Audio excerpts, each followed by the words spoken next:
Tiga. Assalamualaikum warahmatullahi wabarakatuh. Kami dari kelompok 7 ingin mempresentasikan makalah STM yang berjudul Analisis Perbedaan Waktu Pengantaran Makanan Online, GoFood atau GrabFood dengan Standar Pelayanan Ideal. Sebelum masuk ke materi, saya ingin memperkenalkan diri saya dan juga teman-teman saya. Yang pertama ada Muhammad Reza Ramadan, yang kedua ada Reza Ati Putra, yang ketiga ada Dwi Prasetyo, yang keempat ada Alfiansyah, dan yang kelima ada Rizky Ramadana Putra. Masuk ke bab satu pendahuluan akan dijelaskan oleh Dwi Prasetyo. Latar belakang. Transformasi digital merupakan suatu proses revolusi yang terus berlangsung dan telah mempengaruhi hampir seluruh aspek kehidupan, termasuk dalam bisnis. Pengguna teknologi digital telah membawa perubahan mendasar dalam cara kita bekerja, berkomunikasi, dan bahkan dalam gaya hidup kita. Salah satu dampak utama dari transformasi digital adalah peningkatan efisiensi dan produktivitas di berbagai industri. Salah satu jenis fasilitas online yang sering kali dimanfaatkan oleh para pelaku UKM adalah aplikasi ojek online. Aplikasi ini menyediakan layanan kemitraan jasa, pemasaran sekaligus pengiriman produknya, sehingga fasilitas layanan ini menjadi pilihan banyak pelaku usaha khususnya dalam bidang makanan. Oleh karena itu, dengan layanan ojek online, para pelaku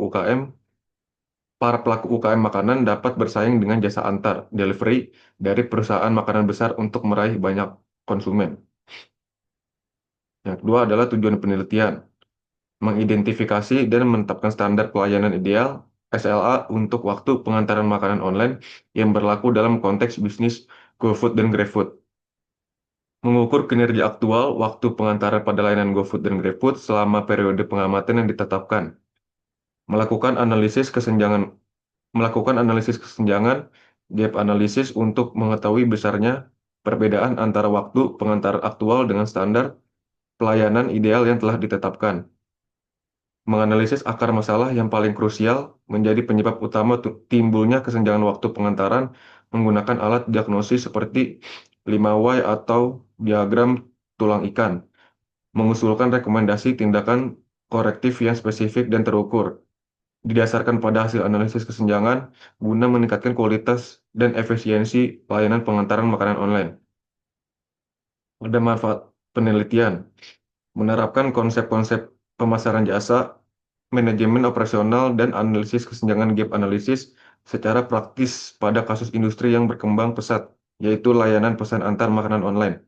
Meningkatkan kemampuan analitis dan keahlian dalam menyusun rekomendasi strategis berbasis data, menyusun rekomendasi strategi berbasis fakta untuk meningkatkan kualitas layanan, menyajikan data primer atau simulasi mengenai kinerja layanan GoFood dan GrabFood yang dapat menjadi acuan bagi penelitian lanjutan di bidang e-commerce, logistik, dan kualitas pelayanan. Ini ada manfaatan penelitian lagi, pemetaan kesenjangan, mengukur secara kuantitatif perbedaan antara target waktu, pengantaran, dan kinerja aktual. Fokus perbaikan, mengarahkan sumber daya, dana, pelatihan, teknologi pada akar masalah sesuai hasil analisis 5Y atau Fishbone. Peningkatan loyalitas UKM, meningkatkan kualitas pelayanan dan ketepatan waktu pengantaran bagi UKM makanan. Dasar strategi kompetitif menggunakan hasil analisis dan rekomendasi sebagai fondasi strategi bisnis adaptif dan responsif. Bab 2, Metode dan KPI. Fokus proses pengukuran waktu pengantaran. Satu, titik awal.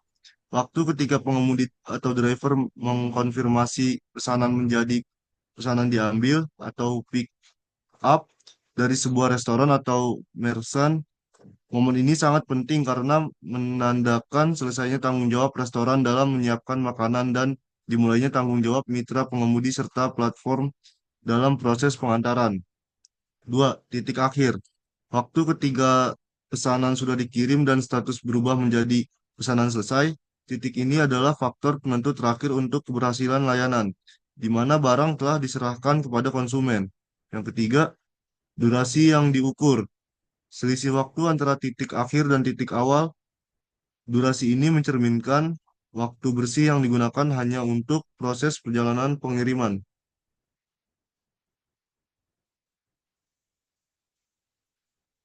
Standar kualitas. Satu, standar pengiriman. Standar ideal dalam pengiriman ialah kurang dari 40 menit. Setiap pesanan yang memiliki durasi pengantaran melebihi 40 menit, maka pesanan tersebut akan dianggap sebagai pesanan terlambat. Yang kedua, standar pegawai, kompetensi dan kinerja. Dibagi sebagai seorang driver harus menguasai rute dan peta aplikasi digital dengan baik. Tingkat penerimaan pesanan lebih dari 95% pada saat status online. Sebagai seorang driver harus menggunakan atribut yang lengkap serta memiliki sikap yang sopan kepada pelanggan, serta mengikuti prosedur pick up dan drop off sesuai dengan standar platform. Definisi KPI dan target. KPI presentasi ketepatan waktu pengantaran OTD. Rumusnya jumlah pesanan tepat waktu dibagi total pesanan kali 100%. Satuan persen sumber data transaksi di aplikasi, target idealnya lebih dari 90%. KPI yang kedua, waktu pengantaran rata-rata, rumusnya wak- waktu pengantaran aktual dibagi total pesanan. Satuannya menit. Sumber data transaksi di aplikasi, target ideal kurang dari 40 menit. KPI yang ketiga, defect rate atau terlambat. Rumusnya 100% dikurang OTD, satuannya persen, sumber data transaksi di aplikasi, target idealnya kurang dari 10%.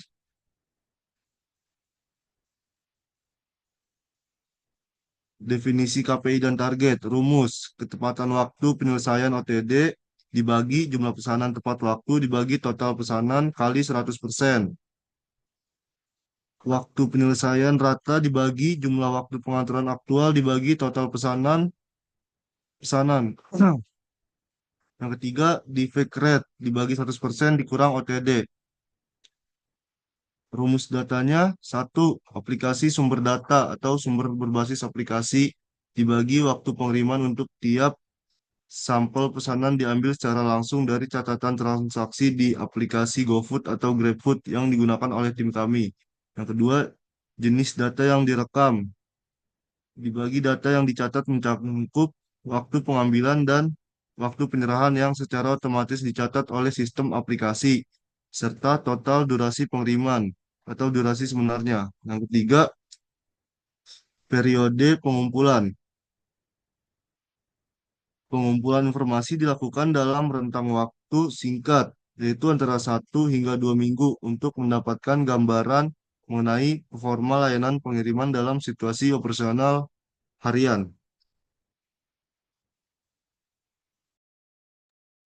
Selanjutnya masuk ke bab 3, hasil data dan analisis game.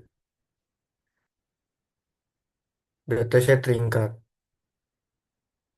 Pada tanggal 25 bulan 10 tahun 2025, terdapat total pesanan sebanyak 3, pesanan terlambat 1 dengan OTD 66,7% dengan waktu rata-rata aktual 35,3. Pada tanggal 28 bulan 10 tahun 2025, total pesanan 1, pesanan terlambat dan 0 dengan OTD 100%. Waktu rata-rata aktual 40%. Tanggal 2 bulan 11 2025, total pesanan 2 dengan pesanan terlambat 1 dengan OTD 50% dan waktu rata-rata aktual 40. Tanggal 5 bulan 11 tahun 2025, total pesanan 1 dengan pesanan terlambat 0 dengan OTD 100% dan waktu rata-rata aktual 38,6. Tanggal 8 bulan 11 2025, total pesanan 2 dengan pesanan terlambat 0 dengan OTD 100% dan waktu rata-rata aktual 37,5 dan memiliki total rata-rata yaitu dengan total pesanan sebanyak 9, pesanan terlambat sebanyak 2 dan OTD 77,8% dan waktu rata-rata aktual 37,7. Selanjutnya, hasil analisis gap atau kesenjangan kinerja. Dengan KPI yang pertama, presentasi ketepatan waktu pengantaran OTD lebih dari 90%, kinerja aktual 77,8%, dengan gap 12,2%, dengan keterangan kurangnya ketepatan waktu dalam pengiriman. KPI yang kedua yaitu waktu pengantaran rata-rata dengan target ideal kurang dari 40 menit, dengan kinerja aktual 37,7 menit, dan gap 2,3 menit lebih cepat, dengan keterangan kelebihan dalam rata-rata pengantaran. Dan KPI yang ketiga, defect rate atau terlambat. Target ideal kurang dari 10%, dengan kinerja aktual kurang dari 10%, dengan gap 22,2%, dengan keterangan melampaui batas toleransi defect. Selanjutnya yaitu ada kesenjangan kinerja. Menurut rata-rata di atas, layanan telah bekerja dengan baik dan melebihi waktu yang telah ditentukan. Rata-rata waktu kinerja aktual sebesar 37,7 menit adalah 2,3 menit lebih cepat dibandingkan dengan batas maksimum 40 menit. Terdapat masalah yang serius dalam kualitas karena tingkat kegagalan layanan jauh melebihi batas yang dapat diterima. Selanjutnya ada analisis akar masalah 5 why. Yang pertama, mengapa pesanan terlambat kurang dari 40 menit?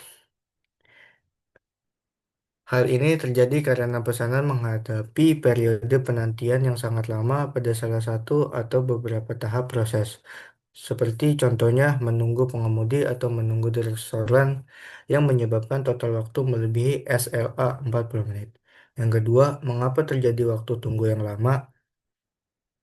Yaitu waktu tunggu yang panjang sering disebabkan oleh variabilitas yang tinggi dalam waktu persiapan makanan di restoran mitra, terutama pada jam sibuk, yaitu pada jam 6 sampai jam 7.30, ketika proses pengambilan tidak sejalan dengan kesiapan makanan. Yang ketiga, mengapa waktu penyiapan makanan tidak sinkron dengan waktu kedatangan driver? Hal ini disebabkan oleh algoritma penugasan pengemudi yang beroperasi berdasarkan perkiraan waktu persiapan rata-rata, bukan waktu persiapan yang aktual atau spesifik untuk pesanan di restoran yang padat, seperti restoran restoran A atau B. Akibatnya, pengemudi sering tiba terlalu awal dan harus menunggu selama 5-15 menit di lokasi. Selanjutnya, yang keempat, ada mengapa algoritma tidak menggunakan waktu penyiapan real time. Karena restoran mitra tidak memiliki sistem notifikasi atau input yang terintegrasi dengan aplikasi pengemudi untuk memberitahu kapan makanan tepatnya akan siap. Manajer restoran cenderung lebih fokus pada persiapan fisik dibandingkan dengan pembaruan status digital. Yang kelima yaitu mengapa tidak ada sistem input status makanan yang akurat dan terintegrasi. Hal ini disebabkan oleh ketidakadanya kebijakan operasional terpusat yang mewajibkan restoran mitra untuk secara aktif memperbarui status kesiapan pesanan. Misalnya, dengan menggunakan tombol "Makanan siap dalam 5 menit lagi" sebagai bagian dari perjanjian kualitas layanan atau SLA.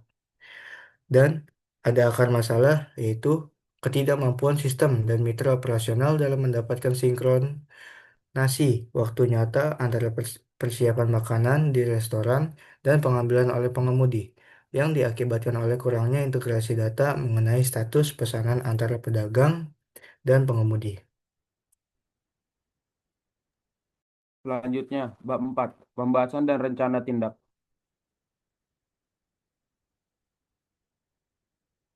Hasil analisa kesenjangan kinerja. Hasil dari analisis gap yang dilakukan secara kuantitatif menunjukkan bahwa meskipun waktu rata-rata pengantaran 37,7 menit, lebih baik dibandingkan dengan batas maksimum yang ditetapkan kurang dari 40 menit. 111, terdapat kendala serius terkait konsistensi dalam pelayanan. Tingkat tingkat kegagalan yang terjadi di fake rate mencapai 22,2%, yang jelas jauh lebih tinggi dari batas toleransi yang diterima, yaitu 10%. Penyebab utama permasalahan ini adalah ketidakmampuan sistem dan mitra operasional dalam memastikan sinkronisasi yang tepat waktu antara proses persiapan makanan di restoran dengan pengambilan yang dilakukan oleh pengemudi. Hal ini disebabkan oleh kurangnya integrasi data dan juga kebijakan yang mewajibkan restoran untuk selalu memperbarui status pesanan secara real time.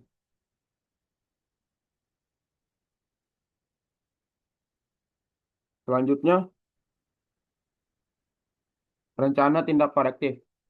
Tindakan korektif yang pertama yaitu implementasi notifikasi kesiapan makanan wajib. PIC, Departemen Pengembangan Aplikasi dan Kemitraan Restoran. Tenggat waktu 77,8%. Indikator keberhasilan penurunan waktu tunggu pengemudi sebesar 50% yang terjadi di restoran mitra paling padat. Tindakan korektif yang kedua, pelatihan kepatuhan prosedur real time. PIC Departemen Manajer Operasi Mitra. Tenggat waktu 37,7 menit. Indikator keberhasilan kepatuhan dalam penginputan status yang dilakukan oleh staf restoran mencapai lebih dari 95% dalam uji coba.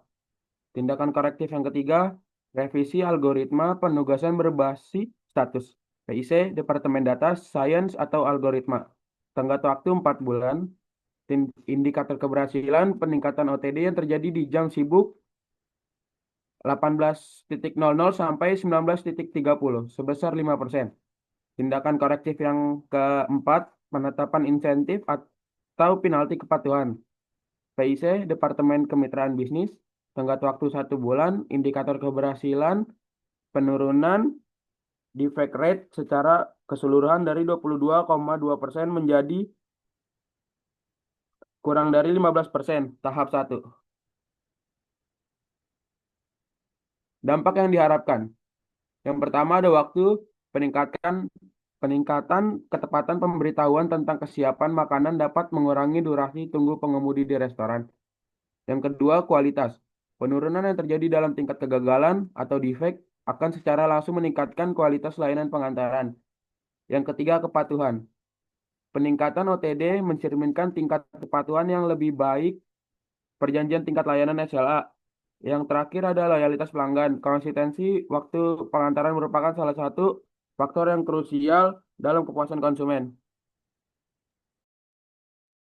Next ada kesimpulan yang dimana berdasarkan evaluasi layanan, pengantaran makanan secara daring, GoFood atau GrabFood dapat ditarik kesimpulan bahwa mekanisme pengiriman telah berfungsi dengan cukup memuaskan. Dengan rata-rata waktu yang dibutuhkan oleh untuk pengiriman adalah 37,7 menit yang sudah lebih baik dibandingkan standar ideal yang ditetapkan, yaitu kurang dari 40 menit. Meskipun demikian, persentase waktu atau OTD ngasih tergolong rendah hanya mencapai 77,8%, jauh dari sasaran ideal yang diharapkan mencapai lebih dari 90% dan menghasilkan tingkat cacat sebesar 22,2%. Dalam analisis penyebab utama, keterlambatan lebih banyak terjadi disebabkan oleh kurangnya sinkronisasi secara waktu nyata antara kesiapan makanan di restoran dan tiba di lokasi oleh pengemudi, yang disebabkan oleh kurangnya integrasi status kesiapan pesanan di dalam aplikasi. Dan yang terakhir ada saran. Yang pertama, implementasi notifikasi secara langsung. Disarankan agar platform pelayanan membuat fitur yang wajib bagi restoran untuk memperbarui status kesiapan makanan, sehingga pengemudi tidak perlu menunggu terlalu lama di lokasi dan mengurangi kemungkinan keterlambatan. Yang kedua ada pelatihan dan pemahaman prosedur kedua. Restoran dan pengemudi memerlukan pelatihan mengenai penggunaan fitur real time agar tingkat kepatuhan terhadap prosedur dapat mencapai lebih dari 95% sesuai dengan rancangan tindak lanjut. Yang ketiga ada penyesuaian algoritma penugasan pengemudi.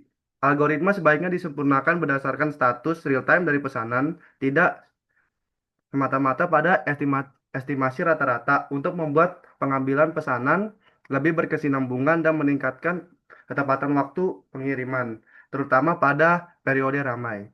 Yang keempat ada penerapan skema insentif dan sanksi agar mendorong disiplin di antara mitra operasional. Platform disarankan untuk menerapkan skema insentif bagi restoran atau pengemudi yang mengikuti aturan, serta sanksi bagi mereka yang sering terlambat dalam memperbarui status pesanan. Yang terakhir ada pengembangan riset berikutnya, diharapkan dapat mengambil sampel yang lebih luas dan membandingkan kinerja di berbagai wilayah, sehingga rekomendasi perbaikan dapat menjadi lebih terfokus dan dapat diterapkan. Sekian presentasi dari kelompok 7. Kurang lebihnya mohon maaf. Wabillahi taufiq wal hidayah. Wassalamualaikum warahmatullahi wabarakatuh.